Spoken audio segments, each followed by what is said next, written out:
tal? Buenas noches, bienvenidos. Partner, ¿cómo está usted? Bien, ¿y usted? Aquí, lleno de visitas en Lleno este horario de gente. que habitualmente usamos nosotros para nuestro programa, pero que hoy tenemos una transmisión especial. Bienvenida, Jackson. Yo continúo. Yo ¿Tú le dije continúas? hace minutos, Sí. no me Ella- voy, sigo un ratito más. Vamos a hacer eso que hacen en los canales grandes. Ella se vino desde el otro estudio. Claro, desde el estudio 32 a este nuestro modesto estudio de Aloe. Bueno, perdón, este no es nuestro estudio habitual de Aloe. Este es el tampoco estudio nuestro- 53. Sí, que se ve, está bonito. Mira, qué bonito. O sea, 32, 3 y 2 y 3 53, o sea, mismo al revés. Y sumado a lo mismo. No, por los 24 años del grupo editorial, este es el estudio 24. Exacto.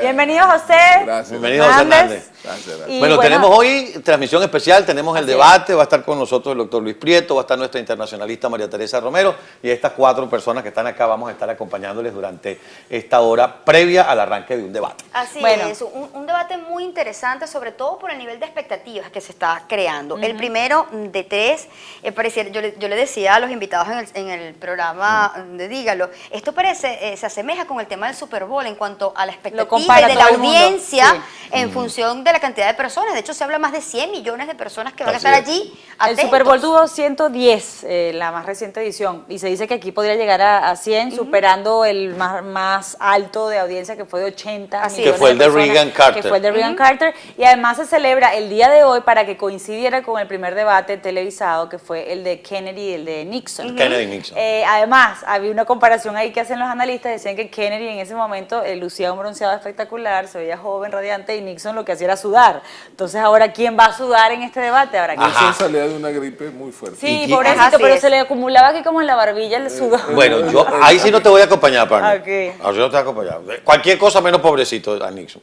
Bueno, pero digo, No, pues, te que en entiendo. estas circunstancias, ¿no? Nadie quiere lucir así me hizo- en un debate tan ¿Usted se acuerda de importante. aquella película? Ustedes la vieron todos, ¿no? Detrás de las noticias, cuando al hombre por fin le dan la oportunidad de leer las noticias en el noticiero estelar, empezó a sudar, y a sudar, y a sudar, y le ponían ventiladores. Así estaba Nixon. Pero a todos nos ha pasado. Pero hay algo bien interesante y es que es lógico que la gente pueda pensar que en un debate o después de un debate hay una gran ventaja o una gran oportunidad para brillar o perder puntos. Están empatados prácticamente los dos candidatos en este momento. Aparecieron ahora encuestas de Pensilvania y de Colorado en las que están uno por encima y el otro por encima por un punto Así es. porcentual. Es decir, en los estados decisivos, sabemos que la campaña presidencial no se gana en los 50 estados, se gana en los swing states, de los pendulares, o se gana en estados clave.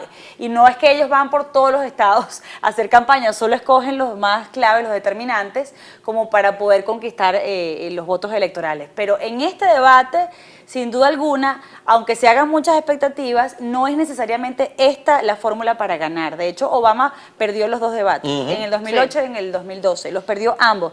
¿Por qué decimos que los perdió? Porque quedó con menos 3 puntos. En cambio, Romney y McCain, uno de ellos obtuvo más 6, es decir, 6 puntos porcentuales le sacó a Obama justo después de ese, pero eso no determina nada, porque Obama fue el ganador de la Casa Blanca. Así es. El primer debate de ese año de Obama fue Estamos terrible hablando, para Obama. estamos hablando de la del segunda 2008. elección. Ah, de la segunda 2008. Romney, todo el mundo esperaba que Obama iba a acabar con él y el tipo llegó al debate, pero y además lo dijo él, todo el mundo tiene una mala noche y yo tuve la mía hoy, al salir del debate. Es la primera vez que una mujer va al debate presidencial. Así es. Así es. Es la segunda vez que una mujer va a un debate de este tipo, porque la primera vez fue Geraldine Ferraro, que también fue precandidata a vicepresidente de los Estados Unidos y entró en los debates en la época en que ella compitió. Y es la primera vez que esta señora, que viene de ser secretaria de Estado, senadora por el estado de Nueva York, va a debate contra este personaje llamado Donald Trump. Así es. Ahora, Además que hay veíamos mucha en tu programa que había expectativa. una encuesta, no recuerdo cuál era, Sí. que le daba 2 puntos a ella por encima. Así es, le daba 2 puntos a ellas por encima, era una encuesta de NBC, De NBC, y del Washington Post, creo. Sí, sí, Eran la dos acabo de encuestas ver en tu programa, lo que no- Que sí, prácticamente eso es un empate, Sí. ¿no? Es un En lo empate que- en técnico. lo Porque es que el una margen de encuesta. error es eso, 2 puntos, 3 Sí, sí, puntos, sí. entonces estaba ahí. Pero iba a decir Ahora, algo. hay una expectativa muy importante porque dentro de este debate hay una realidad, es que Donald Trump tiene un gran manejo escénico de cámaras, y porque si algo tiene es experiencia en reality shows. Y muchas veces las personas que se sientan a ver un debate no lo ven en función de un plan de gobierno, no lo ven en función de cuáles van a ser las expectativas y hacia dónde van a ir los planes de gobierno de cada candidato, sino quién confronta más, quién pelea más, quién grita más o quién dice algo que se asemeje a. Sin Esto es embargo, bien interesante. sin Yo lo embargo, veo más en por quién este pierde momento más la- rápido la paciencia. Yo creo que la va a perder él. Bueno, Es la muy compostura. probable, pero en Siempre. este momento hay alguna desventaja para Trump. Aquí no hay teleprompter. Y él está acostumbrado, como tú bien dices, a hablar delante de las cámaras y bla, bla, bla, pero con un prompter, con un teleprompter. Bueno, el pronter lo tienes de hace poco. Aquí, Cuando bueno, hacía pero las lo locuras tiene. que decía, no hablaba con Lo pronter. tiene, pero aquí está ese reto a su temperamento. Ujú, Sin embargo, los asesores se han encargado, puede ser, de asesorarlo a que no ataque, a que sea caballero, puedes tener los dos extremos, pero para él es importante recordar que no le está hablando a los seguidores de Trump, ahora le está hablando a todo el país. Tiene un reto, 90 minutos sin perder la compostura. Sin perder la compostura. Pero ¿sabes qué me Pero parece horrible? ya había anunciado cosas absolutamente aberrantes, como el hecho de voy a llevar a Al una amante. examante de Clinton para que esté ahí. Ya eso ahí dice que el hombre cualquier cosa quiere menos Tienes compostura. toda la razón. Sí. Ahí ya demostró que esa es su naturaleza, pues que nada la va Me a voy a poder llevar una esconder. examante de Clinton. Pero de fíjate Clinton. que aquí Es hay un algo, tipo de yo no cámara, sé, yo es no un sé tipo si de tú... cámara, es importante. Eso no Sí. es como que yo venga a este programa y no haya venido nunca y empiezo, veo las luces y me enredo todo. Y eso le pasa a Y cualquiera. Hillary Clinton, el gran reto para ella es lucir Natural. Saludable, sí, natural, espontánea. chistosa, eso, con carisma. Ella es muy dura en 50 frente a la años cámara. haciendo política Pero toda la tiene vida, 30, entonces- 30 debates de experiencia. Así es. Así que quizás Además con las es una respuestas va a ser más atinada. ejecutiva, es una ejecutiva, es una mujer, primero, gerenció desde su postura como primera dama en la Casa Blanca durante Sí. las administraciones Clinton, y luego secretaria de Estado, durante un momento difícil, más allá de todo lo que tú puedes decir, lo que pasó en Benghazi, y toda la y historia. senadora de Nueva York, que no es cualquier Y cosa. que no es eso, a eso iba también, senadora de Nueva York, que no es cualquier cosa. Yo no sé si tenemos la nota que preparó nuestros aliados de La Voz de América con relación a lo que va a ser el debate, cuánto va a durar, en cuántas fases está dividido. Si la tenemos, vamos a colocarla, vamos a rodarla. La Comisión sobre Debates Presidenciales anunció que el de esta noche, de 90 minutos de duración, estará dividido en 6 segmentos de 15 minutos. Los temas a discutir serán la dirección hacia donde va Estados Unidos, el logro de la seguridad y la prosperidad. Será una oportunidad extraordinaria para evaluarlos, según dijo a La Voz de América el profesor de la Universidad Americana en Washington, Emilio Viano. Podemos compararlos, cómo se comporta él, cómo contesta ella. Tienen ideas claras y se hablan de objetivos, tienen cómo llegar allí. ¿Quién prepara las preguntas para los candidatos? Hay periodistas, hay académicos, hay expertos en ciencias políticas que preparan estas preguntas y que después este comité recoge, considera. Al final también el moderador tiene mucho poder en lo que va a preguntar. El rol lo desempeñará Lester Holt, presentador de la cadena de noticias NBC. Ya no confía en que lo hará de forma equilibrada y agrega que Donald Trump llega al debate con cierta ventaja. Los ataques de gente que lo hizo, dijeron, para apoyar la causa islamista, de ISIS, Daesh, lo que sea. Y claramente esto da fuerza a su argumento que tenemos que retomar el control de la inmigración en el país. ¿Qué es lo que tiene que hacer Clinton? Tiene que aproximarse a la gente. En mi opinión debería hablar de su abuela, de su mamá, que vive en situaciones de pobreza extrema. La gente no sabe eso. Pero ¿quién convencerá a los votantes indecisos? Eso, según Viano, es lo que este lunes está en juego. Verónica Valderas Iglesias, Voz de América, Washington. Ahí está toda la descripción, así va a ser. 90 Así. minutos, de hecho. O por lo menos esas son las reglas, no Pero sabemos si va a Hillary ser. Clinton le toca abrir el debate, ya le van a tocar los 2 primeros minutos, así que bueno, ahí va a tener que lucirse O sea, empezando. él cierra de último. Porque así es eso. es Sí, un juego quien de empieza, el otro exacto. cierra. Sí, sí, aquí hable Hillary y cierra Claro. Donald Trump. Así Esto es. está súper regulado, eso no es cualquier cosa. Sí, es no, un claro que objetivo no. Pero fíjate que no solo en el tiempo, sino también veíamos, por ejemplo, hay un muy emblemático debate en el que Bill Clinton se me olvidó en este momento el contrincante. contrincante. Bueno, ¿quién? Dole. Ajá. Bueno, estaban ahí, pero estaban muy cerca, porque aquí el podium está bastante alejado, además que se trata de una mujer, ¿no? Pero la forma en la que Bill Clinton señalaba, entonces se fueron casi que a las manos los candidatos, estaban muy, muy cerca. Eso aquí no se va a ver, a pesar que ambos usan mucho las manos. Y él usaba las manos porque el otro tenía un problema en la mano. Exacto. Él no podía usar la es mano así. porque tenía algo en la mano, no me acuerdo exactamente qué era. Pero se metió con Hillary en ese momento, el contrincante. Entonces le dijo, con mi mujer no te metas. Bueno, Es decir, aquí el reto será que no se vayan al tema personal, porque aquí los dos se han aludido en lo personal. Están temas muy polémicos y sensibles que seguro van a ser tocados y van a ser sacados como ventaja por uno y por el otro. Está el tema de la salud de Hillary Clinton. No tienen la misma edad casi. Sí, bueno, pero eso no tiene nada que ver. Uno puede estar sano y el otro no. Pero el tema de la salud... Tampoco es que estaba grave. Sí, bueno, según él no, según él tiene algo más grave. Pero ese es el punto, que no es lo que tenga o no, es lo que le ha creado como expectativa a la gente. Entonces está el tema de la salud, está el tema de los taxes por el lado de Trump, está el lado de Benghazi, está el lado de la desconfianza. Está al lado de todas las empresas, de toda la manufactura que hace fuera de los Estados Unidos. Trump. Está la Fundación Clinton, está el tema de los emails. Es decir, aquí hay yo cosas sí creo que el se tema pueden sacar. Trump por lo menos va a traer a colación el tema personal y lo vimos Claro. decir previamente que se va a traer una de las examantes de Clinton. Sí. Además que Después ni lo siquiera negaron, luce, ya no va a ir, creo. Ni siquiera luce, ¿no? Este tipo de situaciones Sí, para pero un solo debate. asomarlo ya. Ahora, si hay Provocador. tres temas, si hay tres temas puntuales que se van a... tan bonita tampoco. Si hay tres Que la temas... señora a esta altura del partido le debe haber Ya no pasado debe el ser tiempo tan por bonita. encima. Ya Claro. ya no debe ser Sobre la todo misma. si es ex. Vamos a ver qué tal es la actual. Perdón.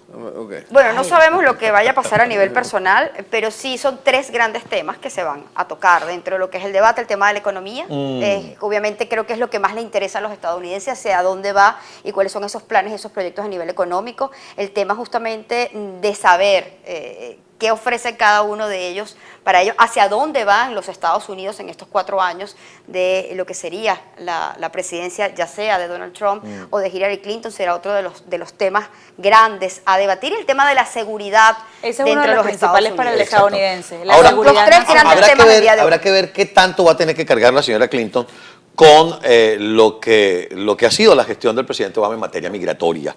Eso habrá que ver hasta qué punto el señor Trump le va a dar fuerte por ese camino y le va a decir, si la señora Clinton es electa presidente, van a continuar las deportaciones hechas de tal manera, las deportaciones que yo propongo son hechas. Está bien, pero es una manera distinta de ver el asunto migratorio y además, yo siendo Donald Trump, y me voy a poner en los zapatos de abogado del diablo, yo siendo Donald Trump, ¿de qué vas a hablar tú a mí de migración? Si tú dijiste que ibas a aprobar una reforma migratoria y lo llaman el deportador en jefe porque es el que más ha deportado indocumentados durante estos 8 años. Entonces esa cosa se va... No creo que él vaya a defender a los deportables en este caso porque él siempre ha sido muy duro con todo lo que es la migración. Pero tampoco va a apoyar la política de Obama. Hay un tema también que le puede sacar Hillary Clinton a Trump, que además que ha sido expuesto en miles, infinidad de editoriales en el mundo, y es la supuesta relación con Rusia, el hecho de que él supuestamente es el candidato del Kremlin y todo aquello, y el hecho de que Putin se estaría aprovechando de él como candidato, o le estaría apostando a su victoria, para después dejar de lado la OTAN, debilitar un poco Europa y él seguir exportando su ideología rusa en países vulnerables que ya no estén consolidados en un solo bloque, pues que es lo que ha de alguna manera protegido a la región. Vamos a la pausa y regresamos ahora. Sí, al regreso va a estar sentado en este panel el doctor Luis Prieto Oliveira. Ya venimos.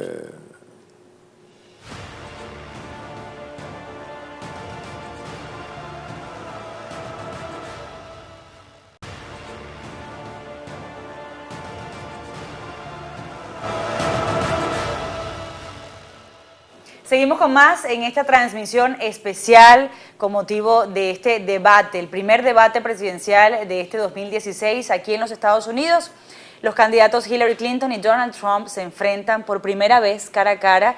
Ya no son los improperios, las acusaciones, las frases dedicadas en discursos aparte, protegidos con su propio público. Aquí es todo el país, se habla de 100 millones de personas las que podrían ver y convertirse en la audiencia de este primer debate, del que, por cierto, Donald Trump ha dicho que solo va a estar en 2. No sé si al final va a aceptar los 3, pero ha dicho que solo en 2. Eso depende de la necesidad también. Así si el es. tipo está muy bajo en la encuesta, dirá, vamos al tercero. ¿Verdad? Vamos por si acaso. Mira, Sí. ¿quién tenemos aquí que se ha sumado a nuestro panel? A don Luis Prieto Oliveira, uno de nuestros principales asesores en el Grupo Editorial del Venezolano, miembro de nuestra comunidad desde hace mucho tiempo, Sí. expresidente del Banco Industrial aquí en Miami, economista con Una autoridad, pues. alguna participación en los Estados Unidos desde hace mucho tiempo y un gran conocedor de la política norteamericana. Y por eso le queremos además, preguntar las expectativas que tiene. nuestro colaborador principal en materia política norteamericana. Profe, ¿qué espera para esta noche? Bueno, mira, los debates en los Estados Unidos y las campañas en general son siempre muy críticos, son momentos sumamente duros. A mí me tocó vivir la campaña de Kennedy contra Nixon en 1960. Yo fui director, fui miembro de la dirección del Frente Universitario en 1958. En 1960 yo estaba haciendo un curso en la Universidad de Michigan y me pidieron hacer una entrevista. Ajá. En inglés, en principio, que uno siempre, cuando no habla en su idioma, se pone un poco nervioso. Entonces, la primera pregunta que me lanzaron, así como para asustarme, probarlo, para asustarme, fue: ¿qué fue lo que pasó y por qué pasó a Nixon en Venezuela en febrero de 1958? Eso es una pregunta muy difícil para un extranjero hablar aquí.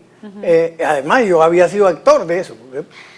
Yo había estado un poco en la dirección de todo el proceso de protesta contra Nixon. Entonces, bueno, yo ahí me gradué de inglés. Pero sí, en ese momento también había una crisis muy profunda. A pesar de que no había una crisis económica, el gobierno del general Eisenhower había tomado una serie de medidas muy controversiales.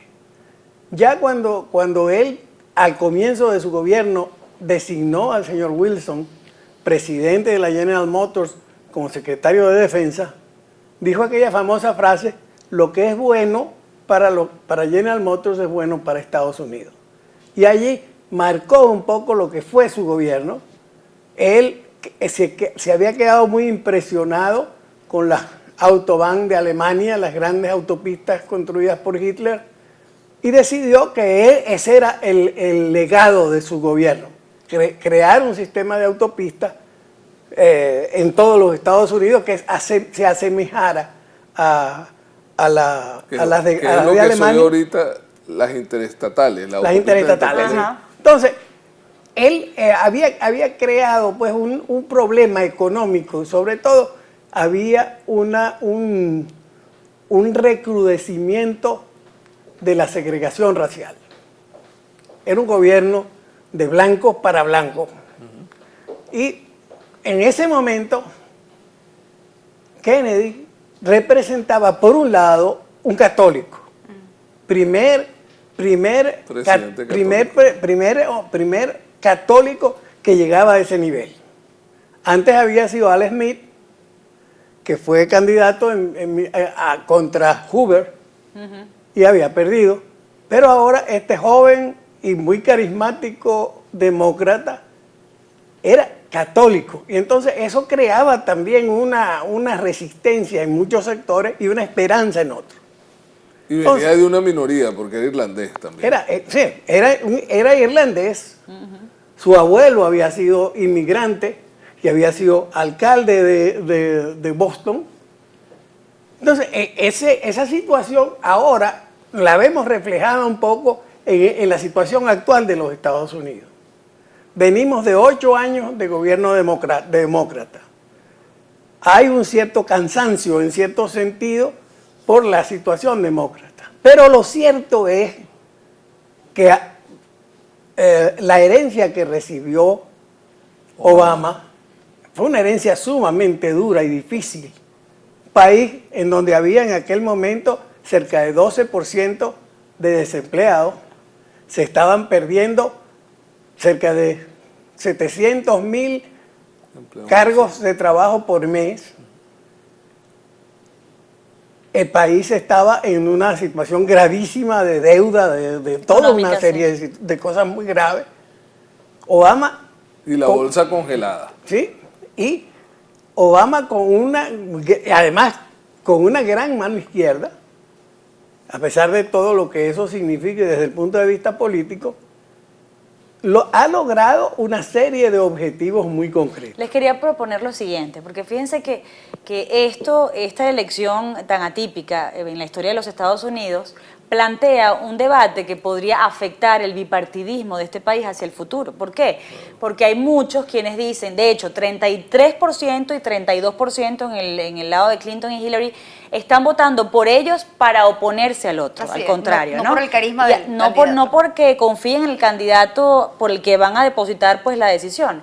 No solo eso, sino que más del 50% de los estadounidenses tiene frustración, más del 50% tiene miedo de lo que va a pasar, más del 50% está preocupado. Es decir, aquí hay como que la convicción de que quien gane va a ser quizás el menos peligroso, el menos deshonesto, el menos corrupto, el menos impopular, el menos malo. Entonces, ¿esto qué pasa? A Trump se le ve como el anti-establishment. De hecho, dentro del Partido Republicano no lo quieren, justo porque él se separó del partido, o lo quieren algunos republicanos porque dicen, bueno, finalmente alguien que no es conservador, alguien que no es tradicional.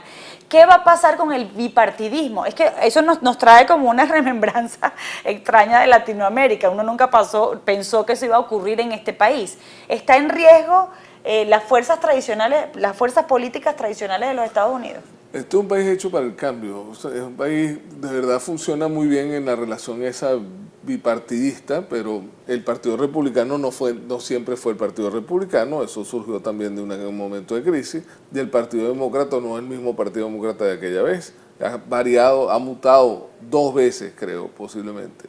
Entonces, aquí la comunidad, o sea, el contrato social americano está construido en una arquitectura que refleja la posibilidad de cambio.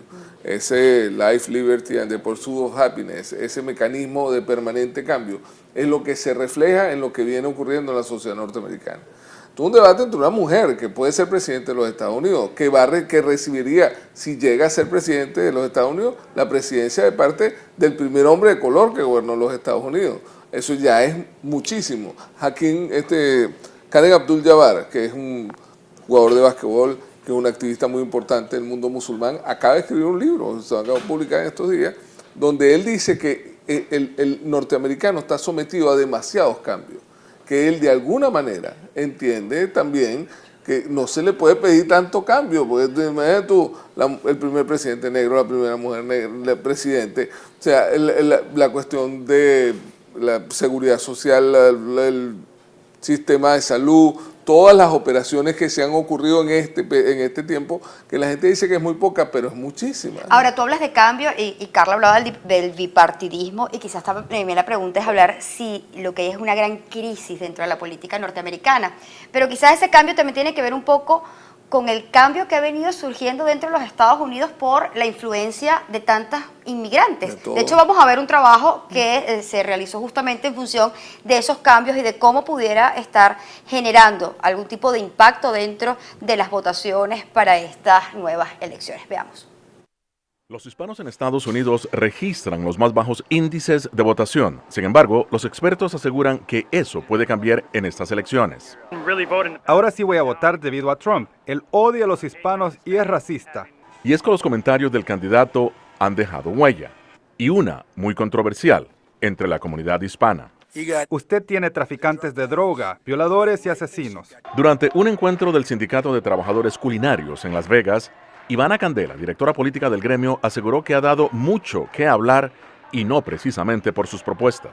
No se puede tener una discusión sin tener que hablar de lo que Trump ha dicho y la manera como ha enojado a la gente. Durante 20 años, Xiomara Dueñas ha vivido en Estados Unidos como residente, pero decidió convertirse en ciudadana para votar en esta elección por una razón fundamental. Trump él tiene como mente de que si aunque usted sea residente de este país, él puede hacer una deportación sobre su persona. Las estadísticas señalan que Trump necesita por lo menos 1/3 del voto hispano para ganar la elección. Y Charles García, director ejecutivo de la Asociación de Latinos Profesionales de Estados Unidos, señala que Trump solo cuenta con un 23% de favorabilidad entre los hispanos. A menos que él cambie mucho, tiene una buena oportunidad de perder la elección. Hay aproximadamente 55 millones de hispanos en Estados Unidos, de los cuales 27 millones están habilitados para votar, aunque solo la mitad lo hacen. El voto de la comunidad hispana no está asegurado, ya que la cuestión de decidir su preferencia electoral puede basarse más en la economía, el empleo y la seguridad nacional. Gonzalo Abarca, Voz de América. Bueno, el voto latino, el voto de las minorías en general, cuando se hace un balance de lo que fue la campaña de Obama, por ejemplo, se habla del afroamericano, se habla del asiático, se habla del latino, porque siempre nosotros creemos que somos los únicos, la única minoría, ¿no? Aquí hay muchas otras que sumadas pues hacen que una elección se pierda o se gane. Y hay un porcentaje, quizás no tan alto, pero sí hay un porcentaje de independientes, y quizás podría depender de lo que pasa en estos debates, que esos quienes no están tan convencidos de votar por convencimiento real de que ese es su candidato, puedan desistir y decir, no, mira, todavía estoy dudoso, porque si tú estás votando por alguien, pero no por votar por él, sino por votar en contra, por no tener a este otro, entonces quizás tu voto pueda dar un giro, ¿no? Hay un dato que puede ser interesante. En las 5 ciudades principales de Estados Unidos, que forman parte de estados que pueden ser swing states, Chicago, Nueva York, Miami, Los Ángeles y Houston, el principal noticiero es en español. El principal noticiero de todos los canales es en español, no es en inglés. Eso para que y eso que está diciendo la señora en el trabajo de Boa, los trabajadores culinarios, pues lo llaman así. Un hijo mío estudió para chef y la primera clase, el tipo que entra a la clase, que es un profesor en Rhode Island, en el Instituto Johnson & Wales, le dice en español, ¿quién de ustedes habla español aquí? Y salió mi hijo y una puertorriqueña. Dijo, ustedes tienen un punto más, porque el 95% de la gente con la que ustedes van a trabajar solo habla español. O sea, saca la cuenta, ¿cómo haces tú para que en ese negocio que representa cientos de miles de millones de dólares en los Estados Unidos, tú no tienes, detrás, lo que llaman aquí, detrás de la caja, en todos los restaurantes de Estados Unidos, el 95% del personal solo habla español. O sea, y ese grupo que representa lo que presentó Boa es lo que es este problema ahorita para el señor Clinton. ¿Cómo haces tú en Las Vegas, Nevada, el señor Trump, perdón, cómo haces tú en Las Vegas, Nevada para dirigir una votación entre hispanos si los tipos no lo quieren? Bueno, es parte del mismo cambio que tú estás señalando. Pero no todos no lo quieren. Ahora, una cantidad, una población importante de 23% según lo que dice. Claro, ok, pero digo que está. Bueno, Ahora, hay algunas encuestas que incluso van más abajo. A 17%. Yo he visto entre 17 y 18%. Es la diferencia. Eso es una barbaridad de votos, porque si los hispanos votan, de los 28 millones, posiblemente voten unos 19 a 20 millones, ¿no? Si de esos 20 millones, supongamos 20 millones de votos, el 70%, 75% es para los demócratas o para su candidata, eso representará un caudal de aproximadamente entre 15 y 16 millones de votos. Prácticamente incontestado. ¿Por qué? Porque es una nueva fuerza dentro de la política. Tú te encuentras con que si se analizan las cifras del censo y se ven el efecto que ha tenido en varios estados, la influencia del voto hispano cada vez es mayor. Estados como Georgia es un estado sólidamente republicano y ya hoy está empezando a ser marginal. Pendular, sí. En Arizona también, la silla de John McCain, el más antiguo senador de los partidos republicanos, se encuentra en este momento seriamente amenazada por el voto hispano. A pesar de que McCain ha hecho una gran labor para tratar de mejorar las condiciones de los hispanos. Sin embargo, ese voto hispano es muy importante, Pero además hay otra cosa que la gente a veces no entiende, porque nosotros venimos de países presidencialistas. Aquí, este es un país de estados. Sí. Aquí lo importante es cuántos estados ganas tú y cuántos delegados llevas al... Entonces, hay una cosa que mucha gente no se da cuenta. Los demócratas parten de tener seguros 240 votos electorales. O sea que la señora Clinton solo necesita ganar 30 votos electorales para ser presidenta. ¿Por qué 30 y no 240? No, porque son 240 que ya tiene seguro, más ok. 30 son los 270. Y hay estados puntuales. Ok. Entonces, en cambio, los republicanos tienen seguro 170 o 180 votos, ¿no? Y ellos tienen que obtener una cantidad mucho mayor. La pelea de los republicanos es en su vida. Ahora, siempre ha sido así. Tenemos don que hacer Luis. la pausa. Ah, hay que al hacer regreso, pausa. sí, al regreso ya Sí, porque me escuchamos queda de una nuevo los pregunta allí en análisis. función de la crisis. Bueno, ahí, en función de la crisis, va a hacer la pregunta Yatsu, luego de publicidad.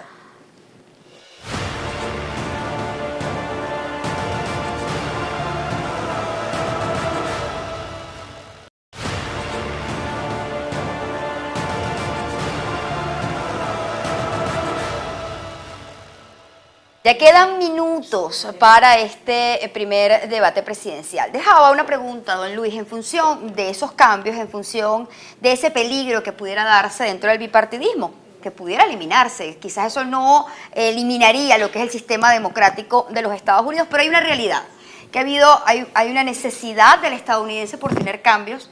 Ha habido una crisis, si no es una crisis política, sí una crisis en función de la manera de ver la política. No una crisis económica, pero sí una crisis en función de ver la política dentro de los Estados Unidos. Yo creo que nadie, y usted menos, que tiene muchísimos años aquí, se hubiese imaginado hace 15 años que el señor Trump pudiera llegar a ser el candidato del Partido Republicano en los Estados Unidos.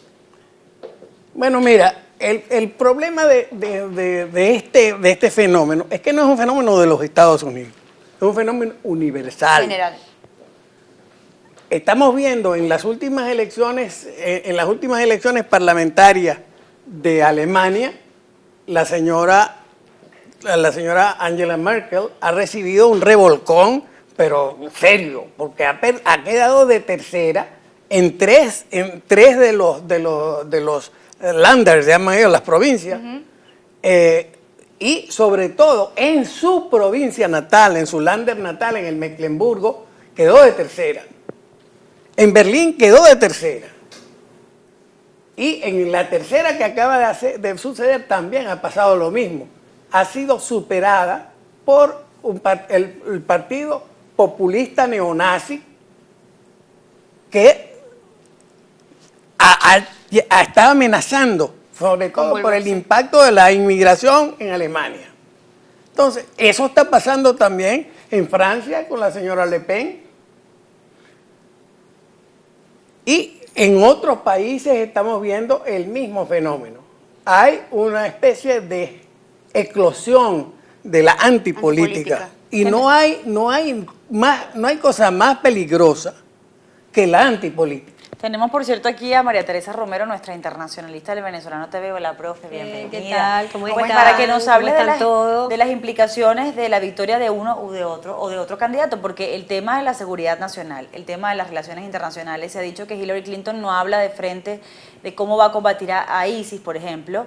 Se habla de la OTAN, se habla del TPP, ya Hillary Clinton, o una asesora nos decía esta mañana que ella no está ya de acuerdo con el TPP. Son temas muy sensibles porque habla de la relación comercial de Estados Unidos con el mundo. Se dice que si Estados Unidos pudiera exportar más, la economía crecería, no necesitaría más nada, porque Europa está arruinada y Latinoamérica también, y no tiene la posibilidad de crecer por ese motivo.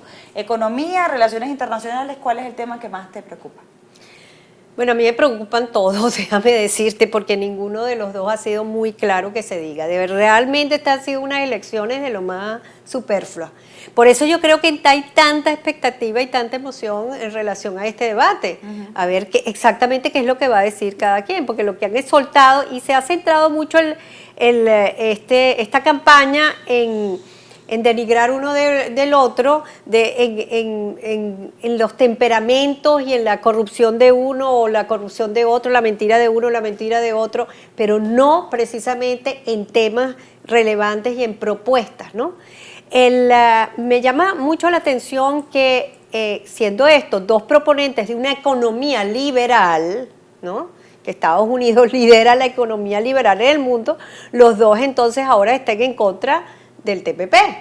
Entonces es una cosa que realmente preocupa. Por lo menos Hillary Clinton ha dicho que bueno, que se tiene que revisar el tratado, pero no todos los demás tratados. Pero en el caso de Donald Trump ha planteado prácticamente que se va a deshacer de todos los tratados de libre comercio y ha hablado del NAFTA, por ejemplo. Entonces, bueno, ¿qué es lo que va a quedar, no?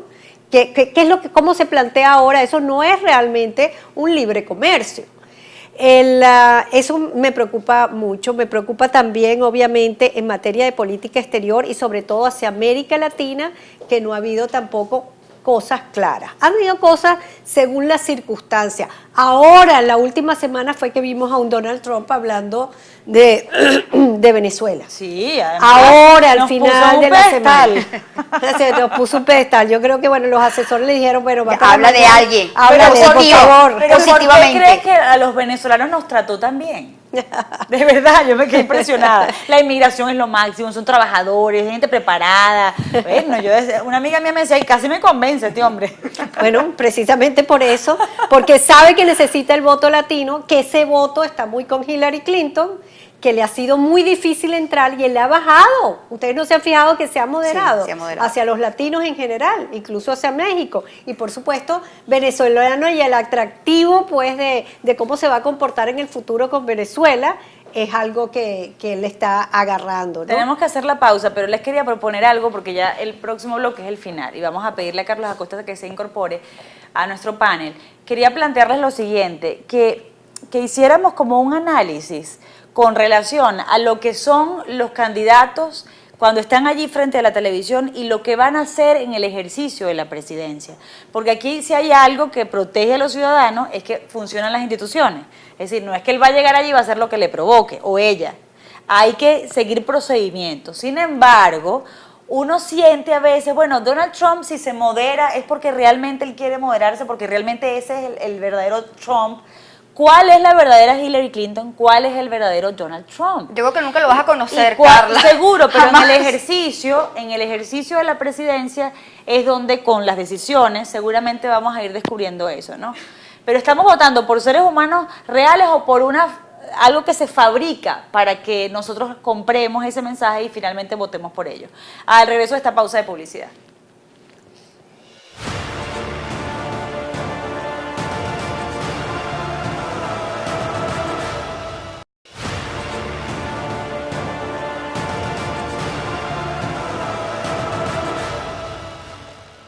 A solo minutos del inicio del primer debate presidencial en rumbo a la Casa Blanca en este 2016, estamos ya en los minutos finales de esta previa que hemos hecho con el equipo de Noticias del Venezolano TV y de nuestros programas.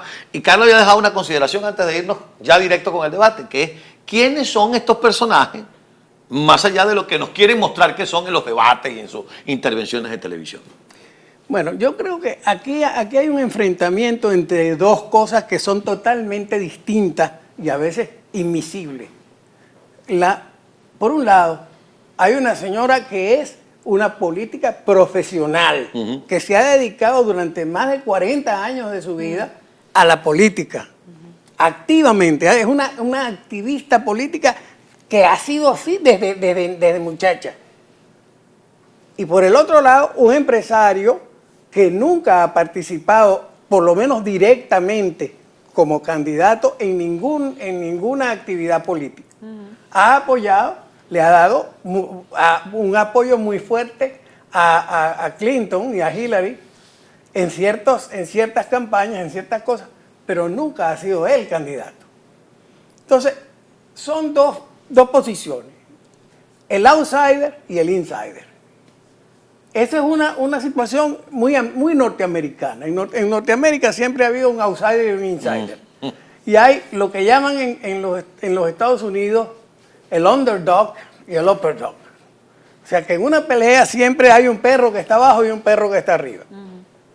Entonces el perro que está abajo muerde la barriga del otro y trata de destriparlo, y el perro que está arriba le agarra por el cogote a ver si logra cortar la cabeza. Entonces esa situación es muy común en los Estados Unidos, no es nueva.